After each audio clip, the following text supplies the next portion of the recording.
Muy buenas, amantes del Dakar, de la aventura, de la vida y amigos de Infoba. Aquí estamos en esta tercera entrega con Nacho Soriano, nuestro historiador de cabecera. Gracias, Nacho, por venir. Hoy además veo que vienes armado, que nos has traído un casco, el turbante que ya te hemos conocido. Sí, sí. Todo tiene un sentido, todo tiene un sentido. No, es que había que haber un maniquí, tenía que haber un maniquí, el maniquí soy yo. Porque hoy venimos a hablar de un militar, hoy venimos a hablar de una persona que ha marcado profundamente la visión que tenemos en Occidente de Arabia, de este continente prácticamente en el cual se desarrolla estos años el Dakar. Y es nada más y nada menos que Thomas Edward Lawrence. Si realmente vemos la imagen de Thomas Edward Lawrence... Pero este es Peter O'Toole, este no es... Bueno, realmente, como es conocido en el mundo occidental, es como Lawrence de Arabia. Y efectivamente Peter O'Toole tenía un parecido sorprendente con Thomas Edward Lawrence, y por eso en parte fue escogido, porque era un actor totalmente desconocido. Pero luego hablaremos de la película, ¿no? Primero vamos a hablar del hombre que hay detrás de esta figura legendaria casi de Lawrence de Arabia. Me parece interesante que de un país fascinante como puede ser Arabia Saudí, realmente el personaje más icónico y que más conocemos todos sea Lawrence de Arabia, que no deja de ser un occidental, que no deja de ser un británico. El poder de Hollywood y el poder también del Imperio Británico en la era en la que vamos a hablar ahora mismo, ¿no? Vamos a hablar de principios del siglo XX, vamos a hablar de la Primera Guerra Mundial y vamos a hablar de este hombre que tiene una personalidad además tremendamente curiosa, porque Lawrence de Arabia, le vamos a llamar así porque es más cómodo que Thomas Edward Lawrence, tiene esa figura que quizás ejemplifica muy bien para mí lo que son los valores del Dakar, ¿no? De hecho, yo estoy seguro, luego lo discutiremos, de que si ahora mismo estuviese vivo sería un competidor acérrimo del Dakar y estaría todos los días allí, todos los años apuntándose a la carrera, ¿no? Porque realmente... De hecho fue un hombre muy moderno también en su relación con las máquinas, con las motocicletas, incluso con la aviación. El gran interés de Lawrence de Arabia es que realmente es un hombre en el cual se junta el erudito con el guerrero, se junta también el poeta con el ingeniero, se junta el hombre de técnica con el hombre de poesía, se junta el literato con el hombre de acción. Entonces es un perfil muy interesante porque es complejísimo, ¿no? De hecho, de Lawrence de Arabia se habla en un principio de que era hijo de una relación ilegítima, ¿no? De un terrateniente. Un segundo matrimonio. Un segundo matrimonio, pero que empieza con una infidelidad con la institutriz de los hijos. Bueno, un tema ahí un poco turbio, del cual siempre se avergonzó al parecer Lawrence de Arabia. Lawrence tuvo una infancia muy complicada, era un hombre relativamente pequeño, siempre estuvo muy acomplejado con su físico y eso le hace convertirse en una persona que quiere mejorar físicamente, ¿no? Entonces es un hombre muy ascético, acostumbrado a las privaciones de sueño, de comida, de agua, luego algo que le resultará muy útil en su campaña militar en el desierto en Arabia, un hombre obsesionado con mejorar su forma física, grandes caminatas, deporte permanentemente, un hombre que se ejercita muchísimo porque él se ve abocado, destinado a una vida activa, ¿no? ¿Qué pasa? Que a la vez es un hombre tremendamente interesado por la historia. De hecho, tengo el orgullo de decir que realmente los estudios de Lawrence de Arabia es de historiador. Él estudió historia y se especializó en las cruzadas y en la influencia que tuvo el hecho de las cruzadas en Tierra Santa sobre luego la edificación de castillos en Occidente. Un tema, dicho aquí, que me parece interesantísimo. Él era castelólogo, sí, que es como digamos que era la ciencia del estudio de los castillos. Se suele llamar poliorcética, el arte del asedio de los castillos, de cómo se construían los castillos para ser eficaces, pero sí, efectivamente fue uno de los primeros especialistas, escribió su tesis doctoral sobre castillos cruzados. Es curioso que cuando miras la biografía de Lawrence de Arabia tiene como 7 o 8 profesiones, ¿a cuál más interesante y más fascinante? Es decir, él fue arqueólogo, pero también fue antropólogo, fue espía, fue digamos que era militar, decir, un hombre... Una persona muy interesante, pero que curiosamente ha pasado a la historia también un poco como el héroe imperfecto, ¿no? Yo creo que las imperfecciones, el lado oscuro de Lawrence de Arabia también ha ocupado un espacio muy importante en su biografía. Sobre todo un héroe crítico, ¿no? Ten en cuenta que Lawrence de Arabia empieza una relación muy temprana con el mundo musulmán porque precisamente por este interés que tiene por los castillos, por las cruzadas, vive durante varios años participando en excavaciones arqueológicas, en proyectos científicos y es una persona que se fascina por recorrer esas áreas, ¿no? De hecho, pasa 4 años entre 1910 y 1914, mientras hace su tesis doctoral, recorriendo toda la zona de Siria, Mesopotamia, se relaciona muchísimo con la gente, aprende árabe, incluso empieza a convertirse un poco en el juez occidental de determinados litigios que tiene allí la gente de la zona, se sorprende la gente de la zona allí de la capacidad de integración que tiene, esa facilidad que tiene para hacer amigos y para resolver conflictos, luego veremos que será vital en su labor durante la Primera Guerra Mundial. De hecho, Lawrence de Arabia Arabia tiene que ver, en primer lugar, con una situación complejísima que tenía Oriente Próximo y todo lo que es la región de Arabia. Si te fijas, ahí aparece en un color así tostado todo lo que eran las posesiones del Imperio Otomano en toda la región del Oriente Próximo. Es muy importante conocer esto. Enorme área de influencia. Enorme área de influencia, pero he de deciros que en aquella época al Imperio Otomano se conocía como el hombre enfermo de Europa, porque era un antiguo imperio que había llegado a ser poderosísimo, pero que en aquel momento se estaba descomponiendo y llevaba varios siglos donde sus, teóricamente, estados vasallos lo eran vasallos prácticamente de nombre. De hecho, curiosamente, este Imperio Otomano va a ser uno de los protagonistas de la Primera Guerra Mundial. La Primera Guerra Mundial, en la cual va a formar parte de la triple alianza entre Alemania, Turquía y el Imperio Austrohúngaro, ¿no? De hecho, como al final de la Primera Guerra Mundial desmembran el Imperio Otomano, igual que desmembran el Austrohúngaro, por ejemplo. Correcto. Y en esta desmembración del Imperio Otomano es donde va a tener su función importantísima el teniente en aquel momento, Lawrence, futuro Lawrence de Arabia. De hecho, aquí tenemos una imagen, una fotografía, una de las escasísimas fotografías. Creo que se conserva solamente 2 fotografías de las campañas de Lawrence de Arabia allí en acción, ¿no? Y esta es una de ellas en la que ya le vemos en primer lugar vestido de árabe, vestido de príncipe árabe. Esto fue una decisión estratégico-táctica que toma Lawrence y Faisal, el príncipe árabe del que se hace amigo, porque Lawrence es enviado para intentar que estas belicosísimas tribus árabes, pero normalmente belicosísimas entre ellas, formen un frente común para luchar contra los turcos. Que era el interés de los británicos de socavar las opciones de Turquía. Lawrence de Arabia fue reclutado por los británicos como miembro de su ejército. Él se ofreció voluntario. Tardaron varios meses en saber qué hacer con este hombre, bastante díscolo, bastante particular, ¿no? Tenía al parecer una serie de costumbres que no eran las costumbres de la oficialidad ni de los hombres de la época. Era un hombre abstemio, era un hombre que no le interesaban para nada las mujeres, los juegos de azar, era un hombre siempre preocupado por el estudio, por el ejercicio físico, era un hombre totalmente alejado de la vida social habitual que podía tener la soldadesca británica, ¿no? Ahora, sin embargo, era un hombre, por lo que cuentas, consciente del valor de los símbolos, de cómo una determinada vestimenta, un determinado símbolo, creaba una imagen de ti en la mente del pueblo al que te querías dirigir, que podía marcar la diferencia. De hecho, esto fue una idea en parte a mitad de Lawrence y a mitad del príncipe Faisal, ¿no? Que es el hombre que cuando llega a Arabia un poco se establece como interlocutor con Lawrence de Arabia, tiene una buena conexión personal y él es el primero, el príncipe Faisal, el que le dice: no vistas como un soldado británico. Primero porque vistes con un uniforme que tiene un color parecido al de los soldados turcos, con lo cual ya directamente el pueblo árabe no te va a ver con buenos ojos porque tampoco identifican entre un soldado británico y un soldado turco, ¿no? Con lo cual cuidado con eso. Y luego, en segundo lugar, nadie quiere, yo el primero, que haya un soldado occidental en la tienda, al frente, digamos, en la tienda de Faisal, que dirija mis tropas, con lo cual Lawrence entiende la importancia de mezclarse, de introducirse plenamente en la cultura, ¿no? De hecho, siempre se dice que Lawrence de Arabia hablaba árabe. No lo hablaba bien, porque era muy difícil para un occidental hablar árabe bien, pero que siempre buscaba comunicarse de una manera absolutamente desaforada, ¿no? De hecho, Faisal y sus compañeros se reían mucho del uso creativo del árabe, de la gramática árabe que hacía Lawrence de Arabia en este permanente intento por comunicarse y por formar parte de un pueblo, ¿no? De hecho, el gran valor de Lawrence de Arabia es que se convertirá en un inspirador y en un árbitro también entre las rivalidades que habían entre los diferentes clanes árabes. Gran parte de los clanes de Arabia, hasta hace muy poco tiempo, han estado totalmente enemistados, totalmente separados, y de hecho uno de los grandes problemas que tenían los británicos con esta revuelta árabe por quitarse a los turcos de encima era que no se ponían de acuerdo para nada prácticamente, ¿no? Y tuvo éxito porque él volaba ferrocarriles y puentes. Sí, de hecho he de decir que Lawrence de Arabia supo sacar lo mejor que había de estas guerrillas irregulares árabes, ¿no? Toma una guerra totalmente de guerrillas contra los turcos y de hecho se dedicará sobre todo a dinamitar literalmente uno de los grandes proyectos que tenía Constantinopla, que tenía Estambul, que tenía la capital del imperio turco con los árabes, que era construir, si os fijáis en esa línea blanca delgada que aparece allí en el mapa de la derecha, un ferrocarril que comunicase directamente Estambul con la Meca.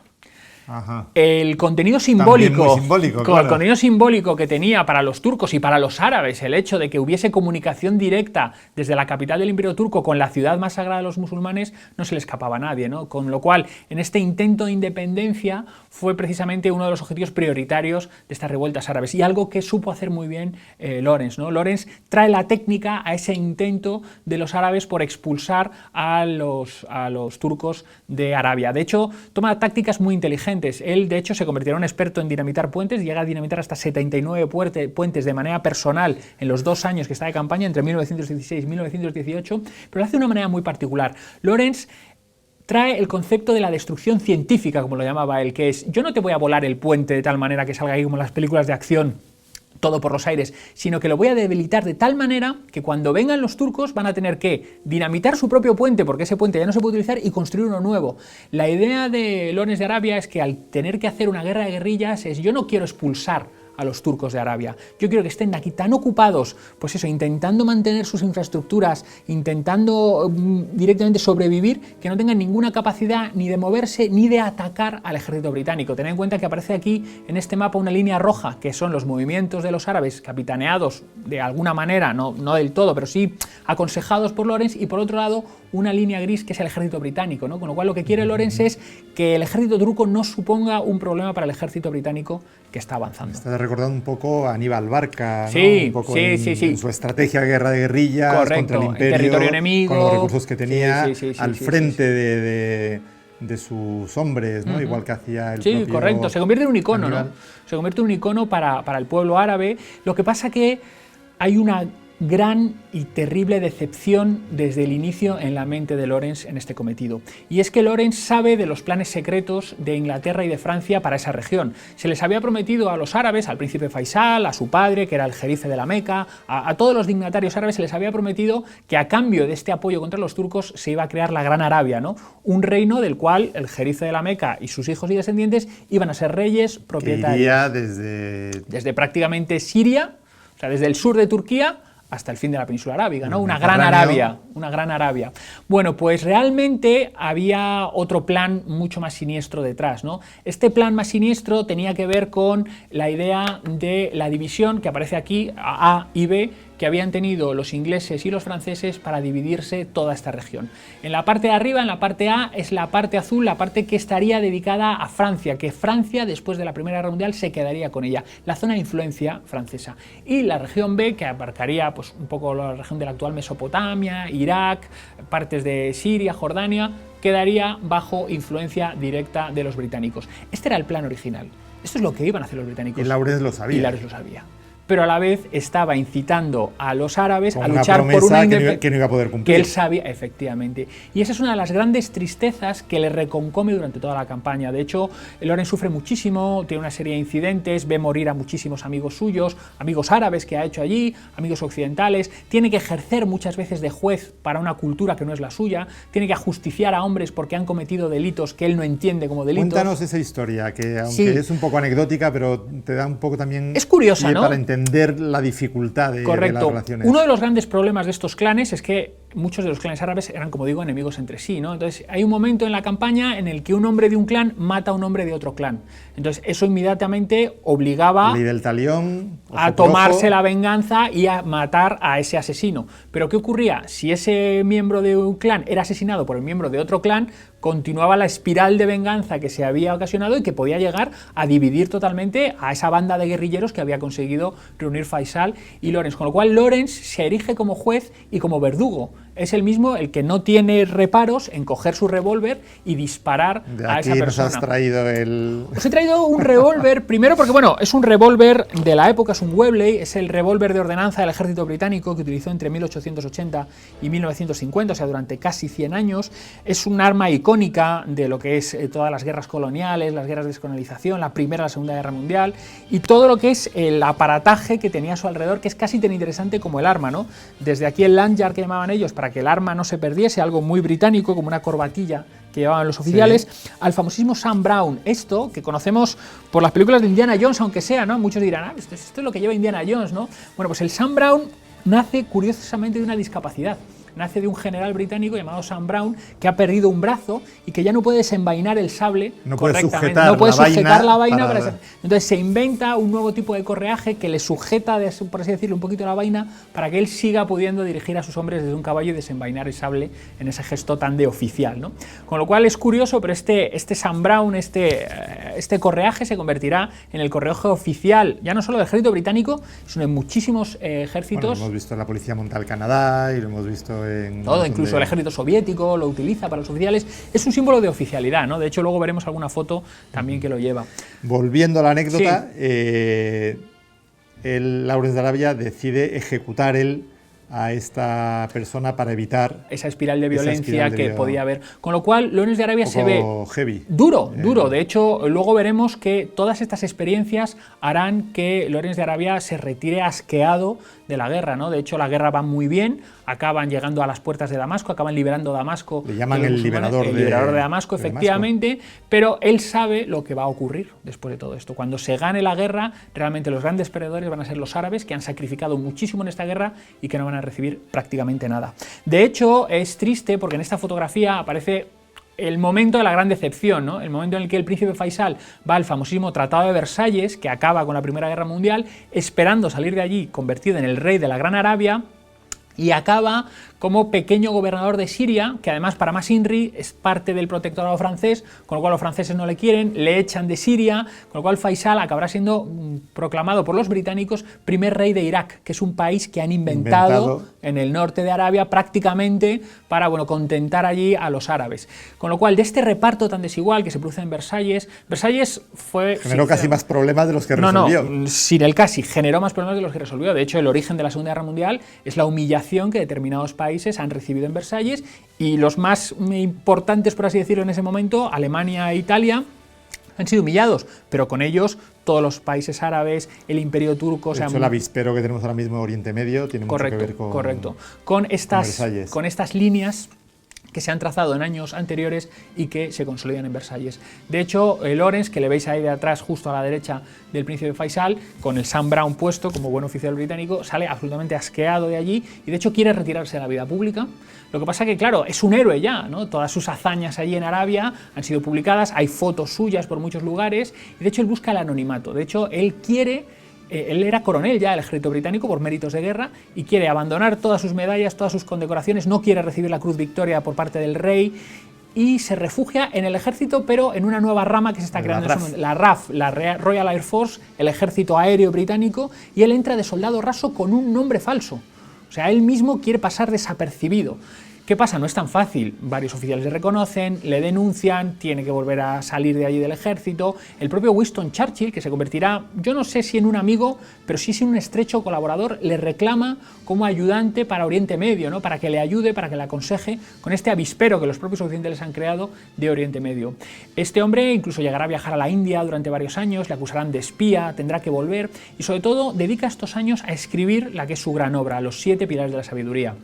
Ese grandísimo libro, que es una mezcla fascinante entre crónica bélica, crónica de viaje, reflexión sobre el espíritu humano. Una cosa muy moderna que hizo con ese libro es que hizo como una versión, digamos, completa para eruditos, pero luego hizo una versión reducida popular, para el gran público. Correcto. Fíjate además que la versión completa, que yo la versión que tengo son 800 páginas casi, o sea, es un auténtico mamotreto. Él luego crea Revuelta en Arabia, ¿no? Que es como el clásico con un título más... Pero bueno, eso te dice mucho de la modernidad también de este hombre, ¿no? Yo sé que soy un filósofo, que soy un asceta, que soy una persona de mente elevada, pero yo sé que el público quiere lo que quiere, ¿no? Con lo cual, si tengo que crear 2 libros, no tengo ningún problema en crearlos también para poder vivir un poquito de esos ingresos que le iba dando, porque este hombre se retiró de todo honor, de toda vida pública, ya os digo, de hecho se mete hasta 2 veces en el ejército con nombres diferentes, intentando ser un soldado raso, el que era coronel, ¿no? Con lo cual nos habla de un hombre que no quiere saber nada de su pasado,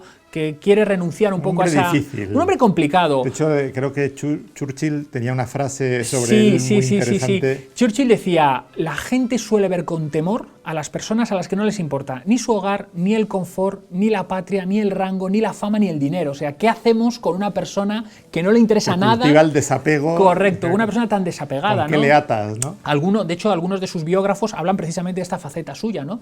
De este tipo de personas son una amenaza para la sociedad, porque son demasiado independientes u orgullosos como para influirles de cualquier manera, pero son a la vez demasiado tímidos y demasiado retraídos como para ser héroes de nadie, ¿no? Con lo cual no sabes muy bien, no puedes ni manipularles ni ponerles a capitanear nada porque renuncian a ambos papeles, ¿no?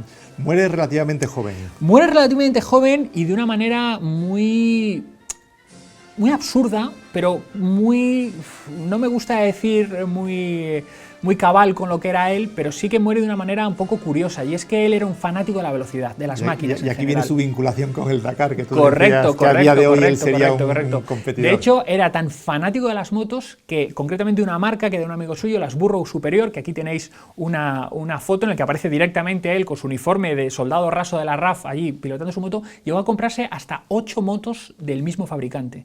Las iba llamando, les iba poniendo nombres diferentes, y iba queriendo siempre el ultimísimo modelo. De hecho, llegó a pagar hasta 150 libras por una de estas motos, que para que os hagáis una idea era más caro que el precio de una casa en la época, o sea que era un auténtico apasionado de las motocicletas. Y de hecho, fue una de estas motocicletas la que causó su muerte, porque en un día que iba a más de 100 km por hora por una carretera comarcal allí británica... Porque él estaba muy acostumbrado a usar turbantes, pero no usaba casco. Hemos de decir en tesoro suyo que realmente los cascos no eran obligatorios, no se tenía que llevar casco en motocicleta, algo que nos parece a nosotros muy raro, y de hecho, curiosamente, esta muerte de este casco que yo he traído es un casco de los que luego se van a adoptar como cascos obligatorios para el ejército británico. Este es un casco concretamente de paracaidista, es parecido pero no es exactamente igual a los cascos de motociclista. ¿Ah, sí?